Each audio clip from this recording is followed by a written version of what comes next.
The following program is produced by the Tech Talk Radio Network. Welcome to another episode of Tech Talk Radio. I'm Andy Taylor. I'm Shawn DeWeerd. And I'm Justin Lemme. Welcome back, Justin. Oh my God, I feel like I've been gone for a long time. I think Eric's like a teenager now. Yeah, Eric just graduated high school. He's going on to college. It's been about a month since we talked to you. We're sorry about the loss in your family, and I know that Appreciate it. taking care of all of that, getting back into the work thing, that can be a lot to take on. So yeah, I can imagine. Yeah, it's been a busy couple of weeks, but we're back. We're back in the swing of things. So yeah, we got a lot to talk about today. First off, did you all celebrate World Backup Day? What? Past week? Oh, darn, I forgot. Is that why Acronis kept pushing me messages saying you're eligible for a free upgrade? You got the Acronis. I got the Carbonite ones. I looked at Carbonite just to see what do they charge for doing their cloud backups. And it was like, then every day I'd be getting an email from them. Come on board, save 3 months. And, so World Backup Day, just so those listening, in case you know, I did a TV segment on it as well. It's to just promote the idea of backing up, which you can't do just once a year. Don't just do it once a year. You want to get into a regular swing of things. Can I just say an unpopular opinion? Maybe Go ahead. do we really honestly need backups anymore? I mean, everything is in the cloud. I mean, OneDrive, all this stuff. What exact? I guess if you're not using OneDrive and you're not doing any of that stuff, yeah, okay, I guess, yeah, I could see backups. But for the normal user, most of your stuff that you're doing is connected to the cloud. I would agree with Justin on that. I think honestly, the majority of my digital backup that I have that I'm backing up is old stuff. Right. And I think I start to see a trend from 2016 on where I don't have a lot of stuff that goes on my backup, like my NAS. Because I can just go to iCloud. That's where all my photos are. They're all backed up to iCloud and then also backed up to Google Photos. So good question. I need it because I have a lot of media from all the way back to high school until now. Right. But if I'm just a normal user that just does photos and videos on my phone, I don't think I need it. Kayla doesn't do a backup. I see your point, Shawn. A lot of us are using the cloud. We're using, iCloud, Google Photos. That's true. But for me, I run the servers at work, and Justin, you do the same thing. Oh yeah, we got tons of servers. I have a drive that is a complete backup of that system. So if that system were to fail, I can plug this other drive in and have very little downtime. But instead of having to rebuild all of that, reinstall the programs, doing all that can be a real pain in the butt. Is that cost, right? For you, right? That's okay. A little bit of your time, but if you're managing a lot of systems, I think of some of our engineering computers at work where, okay, I'd have to reinstall some software and reconfigure a couple IP addresses, a couple VLANs and stuff, but there's nothing real important on those drives that doesn't live in the cloud. You have to wonder too with the cost of the hard drives now. I mean, let's face it, it's gone crazy. We thought RAM was bad. Hard drive storage also is at a minimum. Western Digital has said that they're not going to be putting out any new storage devices, through the year. I mean, we're only in April. It's because of the demand that AI has caused on that, and some of the data centers.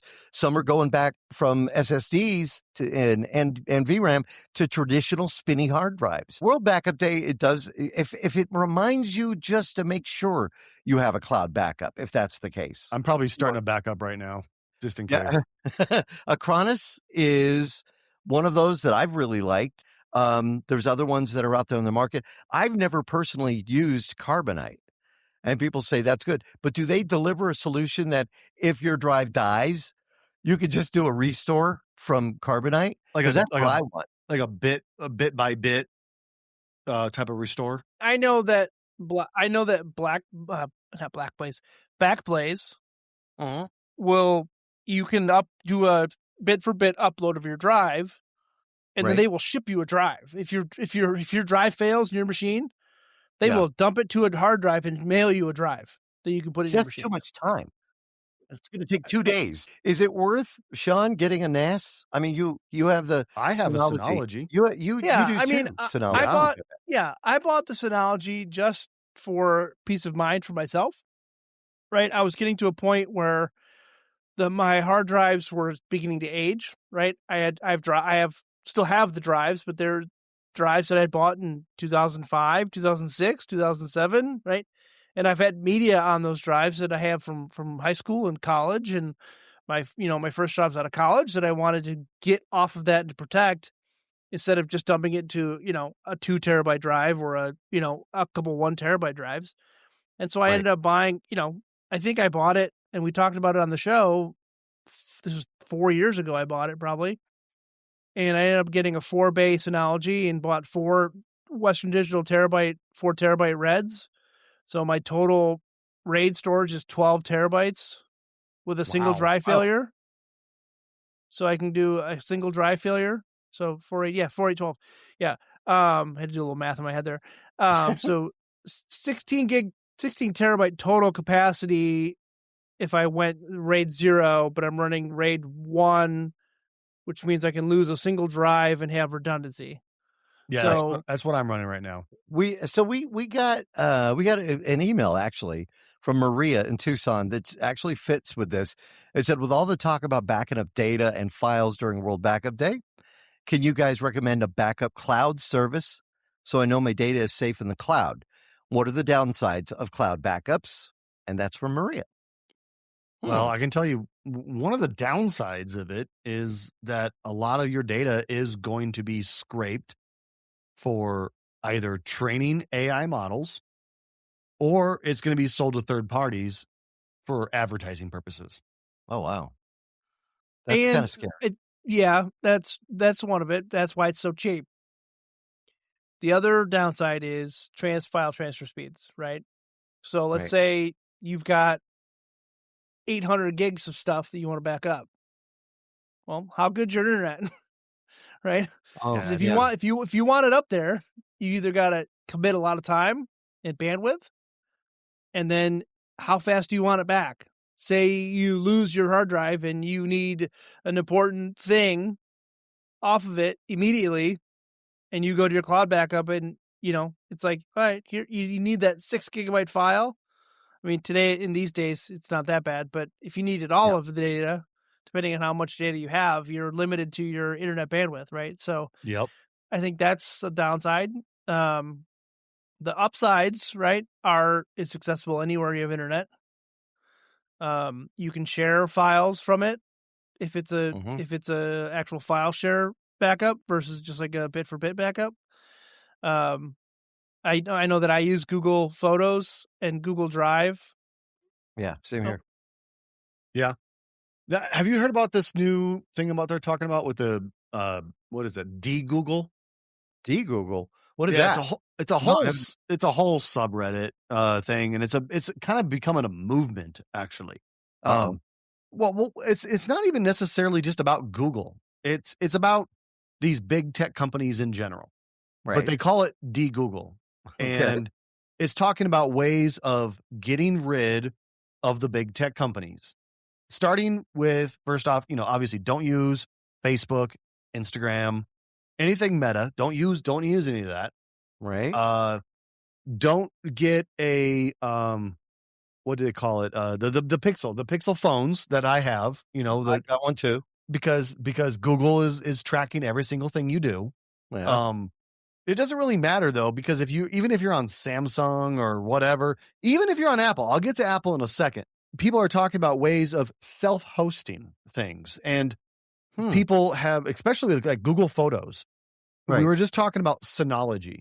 Synology has an amazing photo storage application on it, where you can host your own photos. You can, instead of your photos being uploaded directly to Google Photos, they get uploaded to your Synology.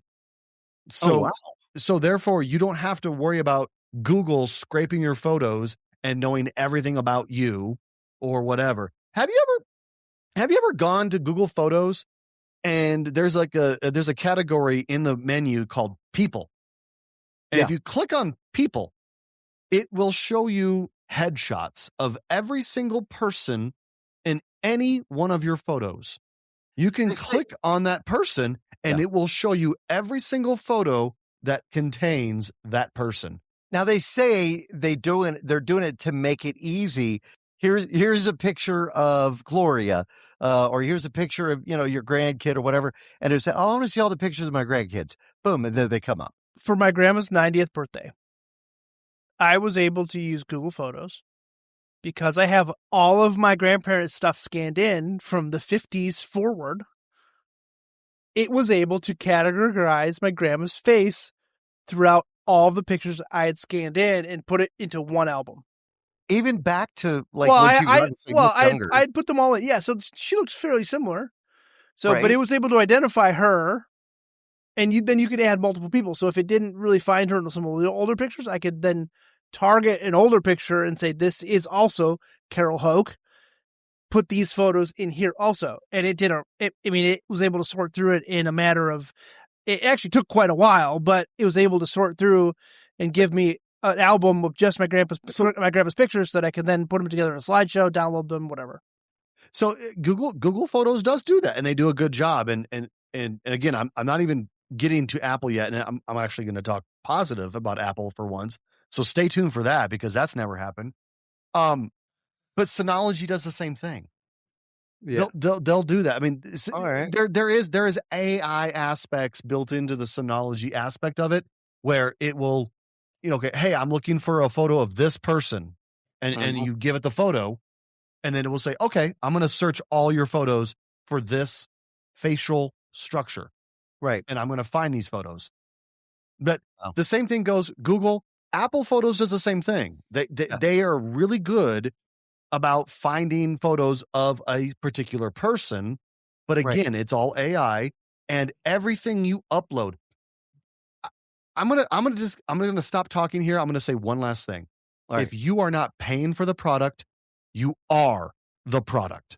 True. That's true. That's been the same statement we've been saying for 2 decades now. We've seen security cameras coming out. I mean, let's talk about it. Wise is doing it. All of the Google Nest. I mean, they're all doing it. Ring, where it can identify somebody that's walking up your driveway and say, "Oh, that's Bill," or you can have it set to identify him. You have the opportunity to opt out on that, but it uses AI to just basically point, finds all the points, and then can determine who that person is. This might be opening up a can of worms. Right. But we're talking about the same thing that's going on right now with these flock cameras. Correct. Oh boy. Everywhere. Talk about that because we've not talked about that, and it popped up and everybody was like, wait a minute, what is this flock thing? And this guy that created was talking about it, and he was being interviewed. He was like, yeah, we just put them out. And so the flock thing is very interesting because it's backed by Palantir, which is that data research firm that the CIA uses, the FBI uses, all these big government agencies use Palantir. Now, Palantir didn't create Flock. They backed it. They're kind of like a data science company, but these Flock cameras have been doing some amazingly good things and some amazingly nefarious. Is that legal? Type of things. Yeah. Like they've been able to find there have been some news stories talking about how a child has gone missing, and they're like, hey, it was last seen with the father driving a white Mazda with the license plate, blah, blah, blah. And the Flock camera found it within 10 seconds. And was like, yeah, it's on the corner of Colfax and blah, blah, blah. Right. Not every city has them. I mean, more and more cities are adopting them. Yeah. If you follow the news, more and more of these cities are actually denying these things because they're like, hey, this is surveillance. This is like a surveillance state. We didn't sign up for this. We don't want this. So then these other cities are like, okay, now we just spent $1 million of your taxpayer money to put these systems in, and we're just going to remove them with no refund to you. A lot of companies, if you think about it, a lot of people were upset when companies were putting in the traffic cameras, putting in the red light runners, the speed cameras. Oh, those, yeah, speed cameras, yeah. Which And some states have also determined those are constitutionally illegal also. So Yeah. depending on what state you live in. Yeah. It's a lot of people have to think, or you're always on, you walk into a store and they've got the monitor up there showing that's you. You're up there on the monitor. And you again, are being recorded. Smile, you're on camera. Yeah, you have to remember that. Surveillance is everywhere now. I mean, that's just a part of life at this point. Yeah. If it's not a fixed camera, a fixed security camera, there's always somebody on the street recording something. Yeah. And whether or not they're just recording themselves like, hey guys, I'm here outside of Tiffany's in New York City. Love your impression. I'm about to go buy something special. All those people in the background are being recorded. Yeah. And that video is then being uploaded to either Google Photos, Twitch, gosh, everywhere. YouTube, wherever. Snapchat. And all of that stuff, Snapchat, Facebook, Instagram, all of that stuff is being scraped by not only AI, but I can almost guarantee you the FBI, CIA, and all that stuff are also scraping that stuff. You have to think we kind of understand now with today's technology that, okay, there's a chance, we're going to be out and about and whatnot. There are companies out there that can provide geofencing services so that if you wanted to know how many people showed up at an event, they don't have to have somebody out in front with a clicker anymore. They actually look at all those cell phones that are coming into that area. Because everybody has a cell phone now. They can get a general number of how many people are coming into an event. And again, that's all because our information is being bounced back and they're able to use that. So, we don't want to scare everybody, but the fact is that technology is there. Right? We're already scaring people. Yeah. Just get off the internet, everybody. We already know who you are. We already know our listeners. We know your names. We know your addresses. Somebody once asked me, is it possible? And they asked me the question, and I thought of you, Shawn. Is it possible not to be on Facebook? And I said, yes. You don't have to be on Facebook. My interactions with Facebook have gone pretty way down. I barely ever use it. Actually, it's funny. I don't use Facebook anymore. Hardly at all. Yeah. And I've noticed I just actually recently made a post on Facebook. I posted on Facebook. I saw it. A photo. Right. And I got like 9 likes. Yeah. When normally I would get 50 or 60 because I have a ton of people that I know. It's because the algorithm has abandoned me. Yep. I talked to somebody the other day that said they were on Facebook and, they have a business that they made $1,600 in 45 days. I said, wait, doing what? And just doing his videos. Because that content, if it's driving people to check the content, Facebook wants to pay. Yeah. I've made a cent, but he's making $1,600 in 45 days. Just doing videos. And that's the whole thing. Engage the people, keep them watching. Oh, we'll pop an ad in the middle of your video. And that's how it works. I know why you're only making a couple cents, Andy. I'm not even making a couple cents. Okay. It's because people have to look at you. Oh, thank you so much. They need to look at like a hot, like 20-year-old model. Then we're going to start making some money. Maybe I could just AI myself, just do it that way. Just work that way around. All right. One of the things that I wanted to talk about too is something about a PZ server that you had mentioned, Justin. What is a PZ server all about? We talked about Synology and NAS. Well, what is that? Well, it has to do with my Synology. I talked about this. It's actually a video game. I talked about this video game long time ago. Project Zomboid. Oh, Project Zomboid server. All right. There you go. That's what it is. Well, so I have played this game and I come to learn that Project Zomboid, the game itself, I knew it looked somewhat like The Sims, like the original Sims. I knew it. Come to find out, the actual game was originally designed as a mod for The Sims. A zombie Sims? Yes. Okay, a that's kind zombie of cool, Sims. actually. Yeah. Yeah. So that's why the game looks like The Sims. But the game Project Zomboid was released back in, I think it was 2011 or 2013, something like that. Right. So it was designed as a mod for The Sims, but then The Sims said, or EA, excuse me, said, absolutely not. We're not going to allow this. So the guy was like, fine, I'll make my own game. But anyway, the game has been out for a long time, over 13, 15 years, something like that.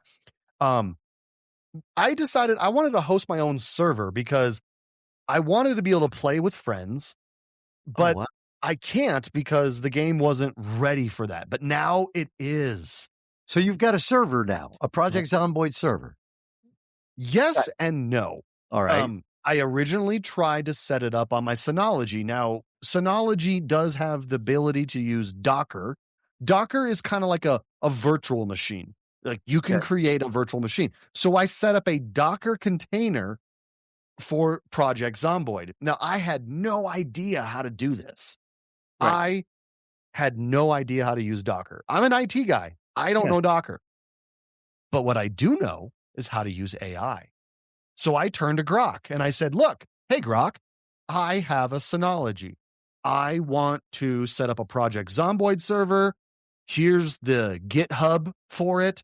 Tell me step by step, like I'm 5 years old, how to set up this Project Zomboid server.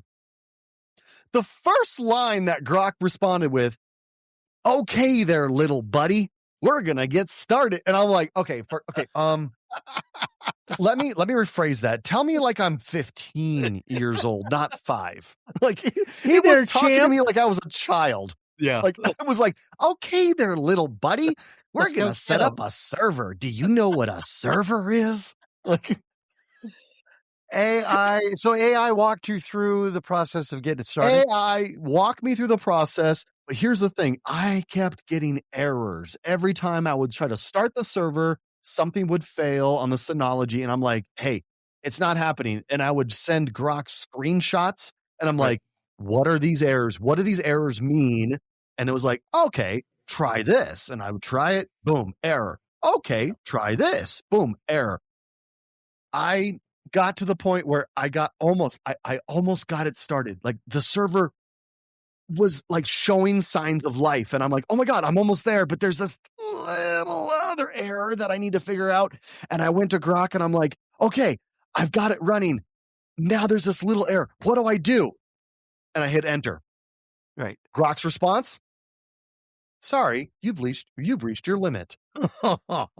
Please wait 12 hours and 44 minutes or subscribe to Super Grok for $30 for 3 months. Do I pay $30 and I get Super Grok for 3 months? They're giving me 66% off. Like, I'm trying to weigh my options and I'm like, I really want to get this server running.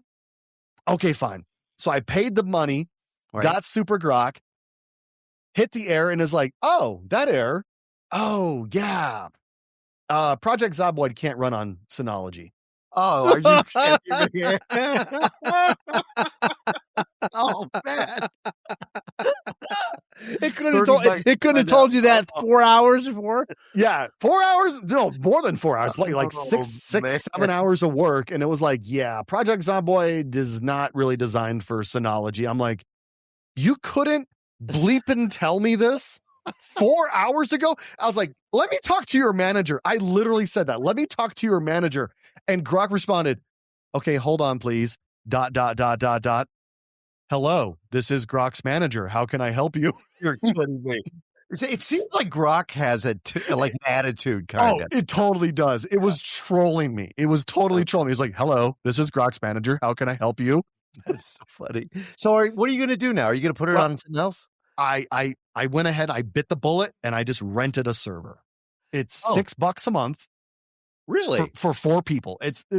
I don't have a lot of friends, Andy. Yeah. But I have a couple. I have a couple that want to play Project Notice Zomboid. we didn't get invited to this. Yeah, I just thought about that. Well, I just set it up today. Jeez, chill out. I will invite you. But no, I literally just set it up today. And guess what? It took 15 minutes to set up. And you got, that's cool. And it's working. Oh, wow. Crazy stuff. All right, we're going to take a break.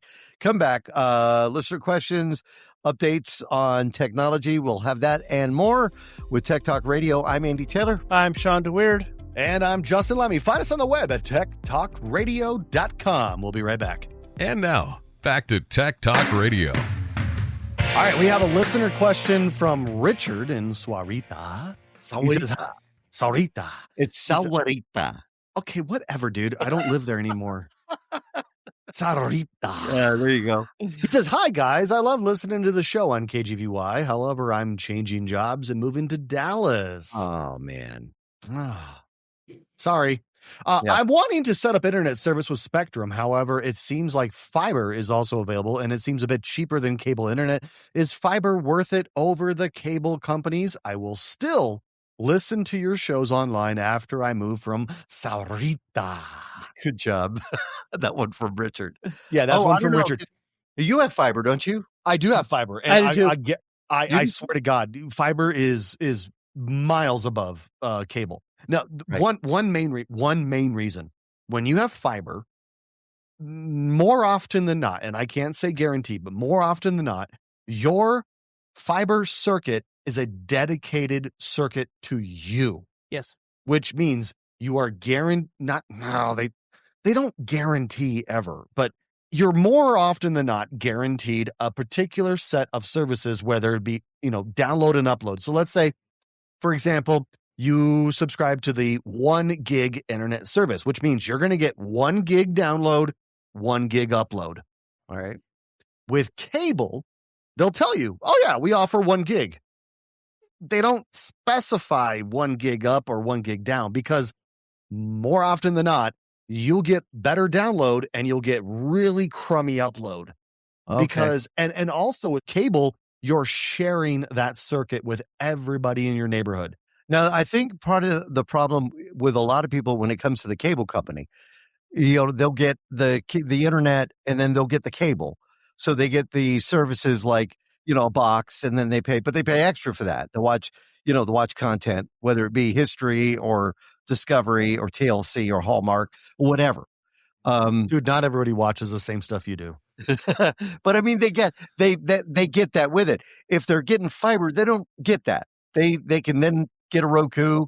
They can then get, whatever services. Well, yeah, the cable companies are kind of a dying breed. Don't you agree, Shawn? I mean, cable companies are becoming an ISP, period. Yeah, I mean, realistically, in this day and age, most people are streaming their content. They're not doing a dedicated tabletop over the air box or over the air. They're watching it on their phone while they're on the go, or they're sitting at their computer. I mean, more often than not, I would say 70 to 80% of content now is consumed on phones or iPads, right? So, and what do you do with that when you're at home? It's just on the Wi-Fi or you're using data, right? So once I got fiber, it's just like we share a YouTube TV account, and that's how we get our TV. So it's generally you found it's generally faster, but what about the cost? Like Richard's wanting to know. He said it seems a bit cheaper. I mean, is that a good solution if you're a streamer? It's cheaper for fiber because they're not trying to bundle extra services like Xfinity. Now, Xfinity back in the day, they would try to bundle your home phone. Right. Nobody uses a home phone anymore. So now they're trying to bundle Xfinity Mobile to make you have your mobile carrier as well as your internet carrier. Right. But honestly, fiber is literally just straight internet. Like, they don't care. Like, we're just going to provide you internet. We don't care if you have a home phone. We don't care if you have television. We're providing you internet. That's it. Well, so that's why they're a lot cheaper. Shawn is running his speed test right now, and he's on fiber. What kind of results are you getting? 780 down and 932 up. And this is while you're recording with us. While I'm recording. Yeah. So, and I paid just over $100 a month for 1 gig, and I could bump that up. They offer two. Who's your provider? Well, MetroNet got bought by T-Mobile, so technically T-Mobile was MetroNet, but it's technically T-Mobile now. But I've got CenturyLink, which then turned into Quantum Fiber, which then just got bought by AT&T. So I'm on AT&T because they bought it. But with Quantum Fiber, I'm paying $60 a month for a gig. Wow. Yeah, But I'm also in a major metro I was area. going to say, but you're in a major metro area, right? I mean, South Bend's not a major metro area. Yeah. So there's going to be a little bit more. Yeah. You're going to pay for it a little bit more. Yeah. Yeah. Do you have to use their equipment, Shawn? Or can you use your own? yeah, you have to use their bulkhead piece. I don't remember exactly what it's called, your ODM or whatever it's called. ODM, yeah. But they bring in a single strand of fiber with an SC connector on it. LC, Ours is SC, square. Click it right in, and then you get an Ethernet out. Right. And you don't necessarily have to use anything. I mean, you have to use their modem, I believe, usually. But beyond that, like they'll try to be like, oh, our modem also acts as a router. No, thank you. I got my own. Like you can use your own router, and whether it be like a Linksys router or an Asus ROG router, or even if you want to use like a homebrew solution like pfSense, right? You can set up one of those and use it. So for Richard, if he could go with fiber and he's absolutely, someone would be tied, absolutely. All right, that's absolutely. A good point. Now you mentioned routers. I think it's important to note some news came out just this last week that a new rule from the FCC is no more sales of routers that are made outside of the U.S. And now this will not affect the current routers that are on the shelves from Linksys, Netgear, Asus, whatever. They'll still be available to be sold. However, if they want to bring in any more, they have to be made in the U.S. There's only one company in the U.S. that makes their own type of router. That's Starlink. That's it. Well, I gotta say, this rule or this law or whatever they're trying to make it into, this is just virtue signaling. Okay, okay, we're gonna start with routers. Okay, fine. How about motherboards on computers? Yeah, made in China. How about your refrigerator? Made in China. How about your dishwasher? Made in China. How about your microwave? Likely made in China. How about your television? Absolutely made in China. Like when are we going to stop this? We don't have the infrastructure in place to replace all of these devices that are made in China. Belkin, I know, stepped forward and said, this is a great idea. They applauded the FCC decision. The thing is, they are based in the United States. However, their product is made in China. So what a lot of these companies will have to do is they can actually ask for, I don't want to call it a waiver, but they can actually have the information presented so that we don't have to think that we're not going to get, Wi-Fi 8 or Wi-Fi 7 or whatnot. They can actually ask for an exclusion and present their technology and hopefully get an exclusion. They said that Netgear more than likely would be able to get that exclusion since they have offices and are based in the U.S. Linksys, which makes some great routers, they're a part of Foxconn, which of course is a foreign-based company. So we'll have to see how that ends up playing out. But apparently, they're telling people, well, don't worry, there's still going to be stuff for them on the shelves. But that is causing people to go out and buy, which means we're going to see the price going up of routers and that type of hardware. Doesn't affect switches, it affects routers. Also, I want to share this before we go to break. Speed Racer, not the original cartoons, which I liked, but the movie is getting a re-release in April on May 19th with a 4K coming out and a re-release of the movie in theaters this month. That actually sounds pretty cool. Speaking of releases coming out, as of the recording of the show, we get the new Mario movie coming out. Mario Galaxy. Yeah. It comes out by the time this show, it comes out Tuesday. That's right.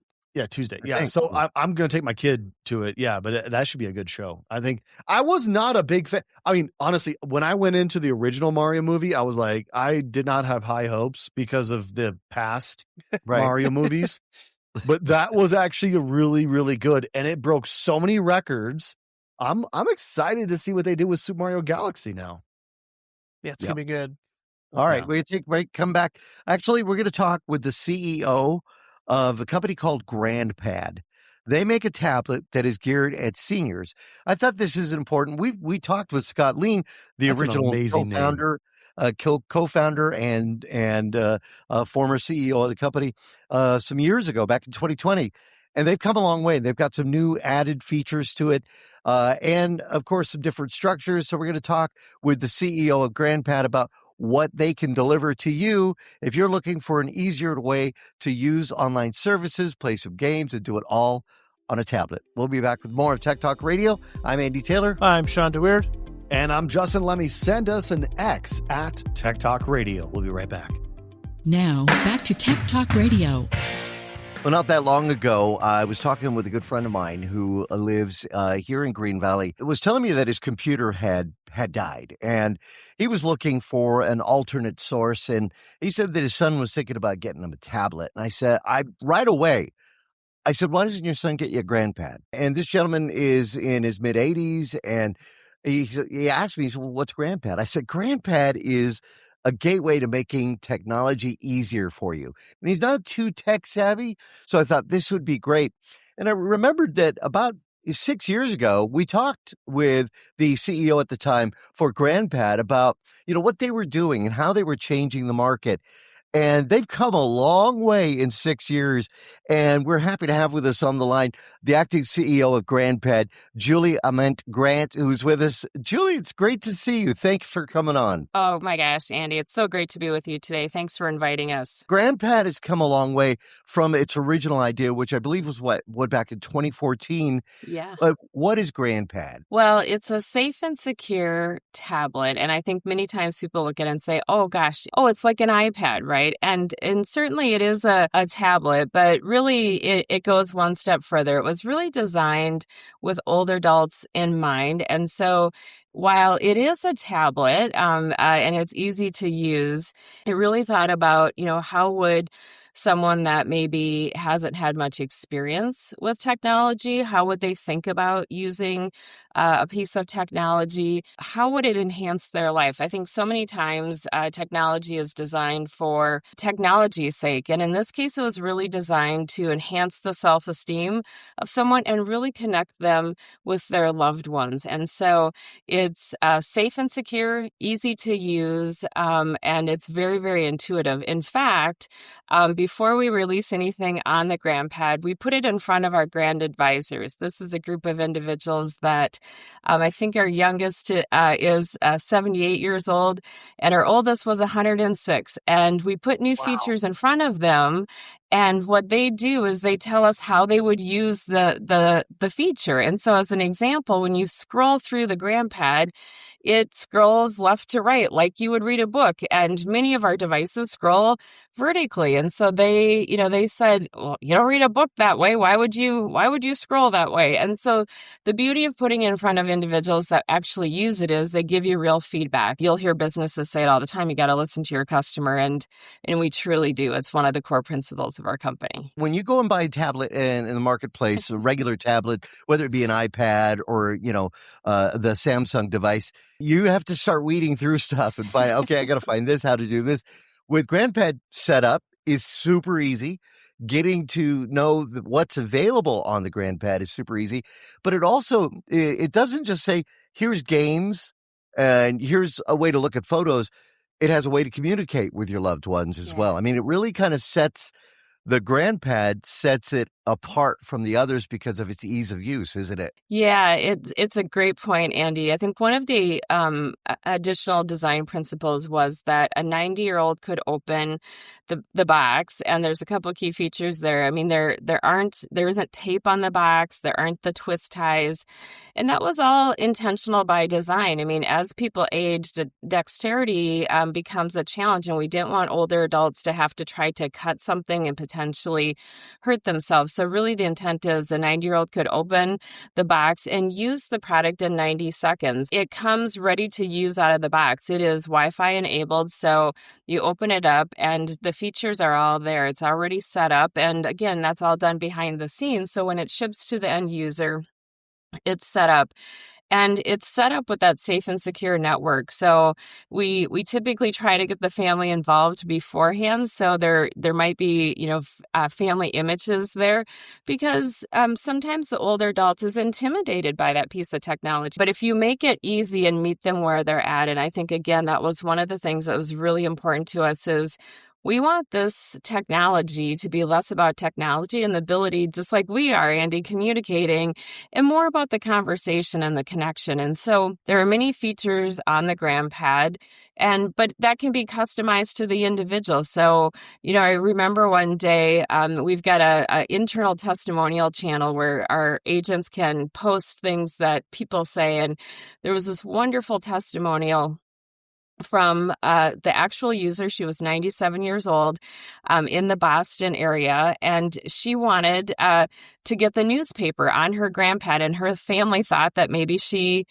wouldn't be able to do it. Well, after much, sort of back and forth, they put, and I think it was the Boston Globe, don't quote me on that, but they put it on her GrandPad that she could, they got a subscription and logged in, and she was so delighted that she could read the newspaper on her GrandPad. And intuitively, you might think, could a 97-year-old do that? And it really wasn't about age in this case, right? It was about her ability. Likewise, you might have someone, unfortunately, that maybe has early onset dementia at a young age of 64 that needs something safe and simple to be able to use. So the GrandPad, all the features on the GrandPad have the ability to customize to that individual's use level and really meet them where they're at. Julie, I read a lot of the comments. I was checking it out, and to see some of these comments where people were dealing with a medical condition that made it a little more difficult to use an actual tablet or a computer, for that matter, or laptop. This kind of had everything in front. Everything is larger. It's easier to read, easier to access. And of course, I love this. You get the GrandPad stylus, so that can make it actually a little easier in, docking your hand to the tablet and using it. But you also made it easy. Let's face it, at the end of the night or the end of the day, you want to charge it up. You got to plug it in and do all this stuff. You don't with the GrandPad, where you just put it right on the dock, which comes with it, and you're good to go. Couple things that you bring up is, the stylus. And as people age, there's less moisture in their fingertips. And so, again, really by sitting in with our users and finding that out, that the ability to touch the screen, the lack of moisture in your fingers sometimes makes it difficult. And some people just felt more comfortable with having that stylus or something that felt like a pencil or a pen. So I'm glad that you bring that up. And the charger serves so many purposes. When the case is open on that charger, it does move to kind of a photo share mode. In our healthcare side of it, we've got many people that, have the GrandPad on that charging or docking station.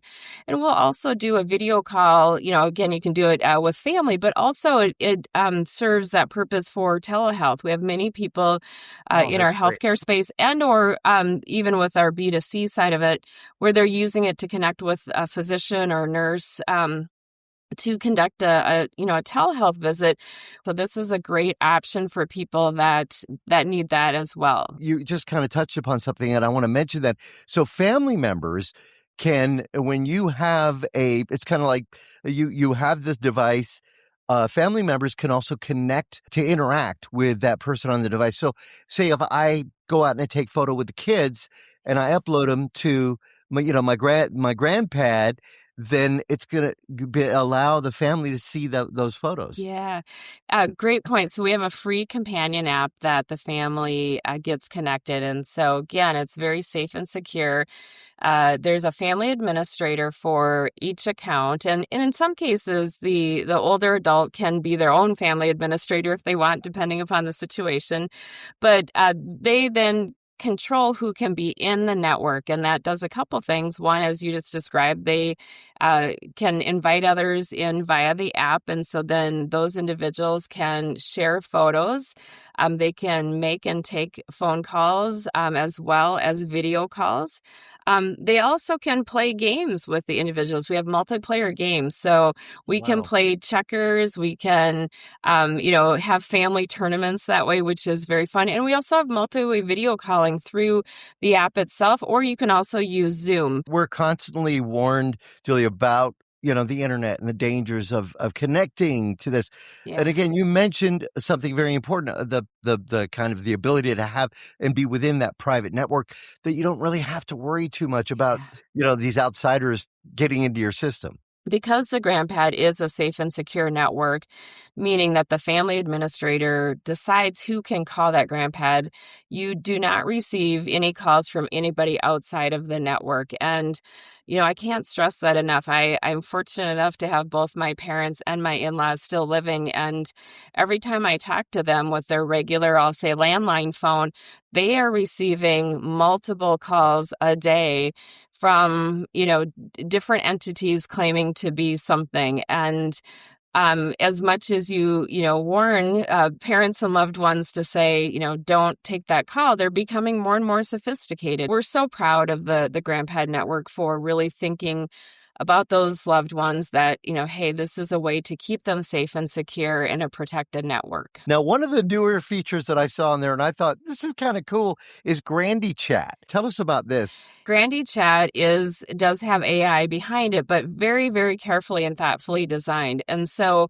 there are guardrails around it. So it is intended to, be a tool to use with older adults that can be conversational, but again, has those guardrails. It was our take on how do we bring AI into this space, but in a way that makes older adults feel comfortable and they can verbally, use it. And so they use their voice. They can certainly type as well, but we find that people like to be able to ask Grandy, hey, tell me what the weather is. So often what we do is our member experience agents, so our customer service, which we call member experience, is not only inbound calls, but outbound calls. And so we share with people how they can use it, and we let them hey, ask them what the weather is, or ask them what the score of the baseball game was yesterday. And so we kind of ease them into it because, sometimes people are a little I don't know how to use that. So, but it's really been a wonderful tool. And I was visiting one of our healthcare partners in Florida a couple of weeks ago, and we had a gentleman, and he's like, well, I don't know how he would use it. Well, he was really into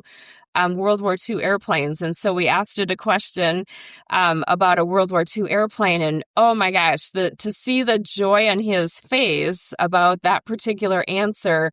And then he kind of ignored us and sat down and just started asking him more questions, which was absolutely wonderful, right? That's what you want. And so we were delighted by that because that was the intent. I will say, Julie, the best packaging ever.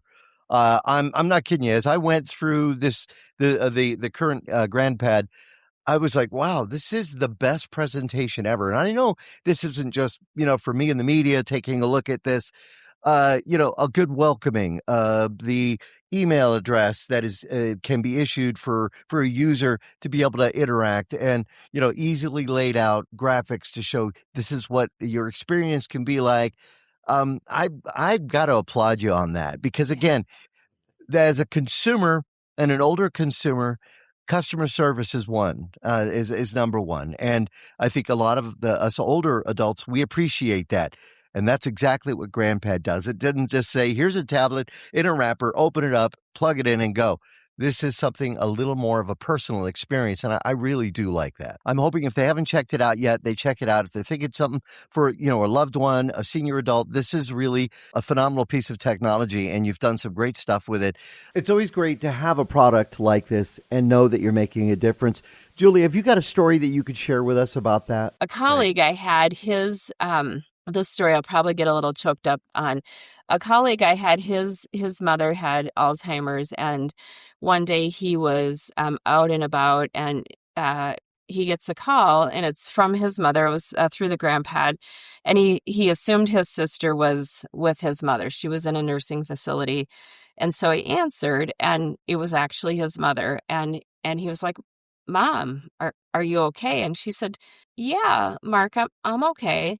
And he said, well, how did you call me? And she said, well, I was on the GrandPad and I saw your picture here on the call feature and I thought I would just press it and I wanted to talk to you. And he tells the story, and she hadn't been able to call him for 10 years. And it was shortly before she passed away. And when he tells me the story, he's like, again, I get emotional because it's, he's like, I'm forever thankful for the ability for her to have this technology that allowed her to have the independence. And he's like, the fact that she had this memory and saw my picture and she could connect with me, he's like, I will hold that forever. Great story, Julie. Thank you so much for coming on Tech Talk Radio and telling us about GrandPad. Thank you so much for having us. I have absolutely enjoyed our time together. Now, if our listeners want to get more information, where should they go, Julie? Grandpad.net is our website, and there's wonderful information there.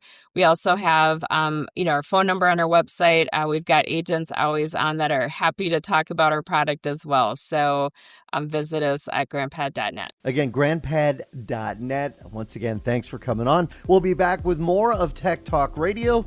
Standing by. And now, back to Tech Talk Radio. So you guys know that I film this show with this $3,000 camera. $3,000 camera. Yeah, well, I gotta say. I mean, everybody says, "Oh, I watch your videos, and Justin's looks so much better than everybody else." Thank you. Yes, I do have a very expensive camera. However, I don't have an expensive lens. I have the most basic lens, $5 lens. Well, whatever comes with below. it. Yeah, whatever comes with it. They call them kit lenses. Yeah, I slap a couple sheets of aluminum foil and a piece of glass on it and call it a lens. Anyway, I'm going to Japan in May. Oh, cool. And there is obviously Sony is a Japanese company. Right. And so is Tamron. Tamron makes a lot of lenses. Yep. Tamron makes some great lenses. They make some great lenses. And if you don't want to pay the extra money to get an official Sony lens, you can buy Tamron lenses. And there's other companies that make lenses.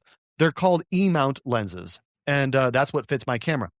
My point being is that right now, at this moment, and it's not going to improve anytime soon, the Japanese yen is super weak to the American dollar.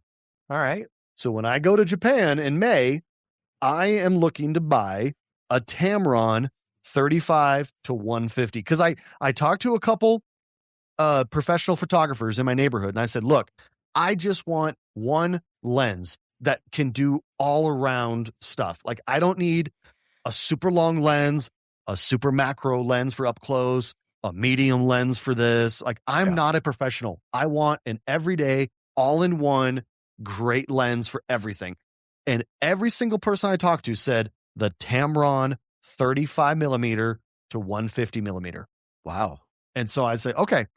So I looked it up on a Japanese website. It's a major company. It's kind of like Best Buy of Japan. It's called Yodobashi Camera. And they are selling the Tamron 35 to 150 for approximately $950 US. That's pretty good. Which, if you were to buy that same lens in America, it'd be about $1,900. Oh, wow. Wow.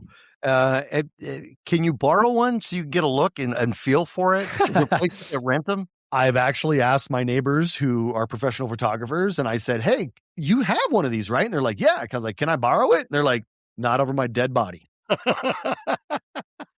So, yeah, I know. If they're not willing to give it up for a day for me to try it, I know it's got to be a good lens. The benefit of this lens specifically is that its aperture will drop to an f2. So the aperture will open up very, very wide to let in a ton of light. And at that 35 millimeter, what that's going to give you is just a really, really good range of depth of field, right? It's going to give you, it's going to, just like if you're looking at Justin's picture, like his background's out of focus a little bit. That's called bokeh, which is just a fantastic thing in photography. Oh yeah, it's great. The benefit again with this lens is that it drops to the f2 at full wide. A lot of lenses don't have the range of focal length at full zoom, meaning if you zoom out to 150 millimeter. On a lot of other cheaper lenses or other models, the aperture closes because of the length of the lens. The aperture physically isn't open as wide because of just the way the physics works. This allows it to stay open at 150 millimeters at f2.8. Oh my God. Meaning you will be able to get that really, really crushed depth of field all the way at 150 millimeters. So you're looking at just a lot of creative opportunities for just great opportunity for art, to make art. That sounds great. Are you going to have to send us pictures? I will. In the meantime, that's it for this week's Tech Talk Radio. In the meantime, that means Justin's going to be out again in May. Oh, you do the show from there? I'll see you sometime in 2028. I'm sure. Are you going to do the show from there? We could say you're, international. Dude, it'll be like 2 a.m. your time. Oh, that's fine. All right, that's it for this week's Tech Talk Radio. I'm Andy Taylor. I'm Shawn DeWeerd. And I'm Justin Lemme. Arigato gozaimasu.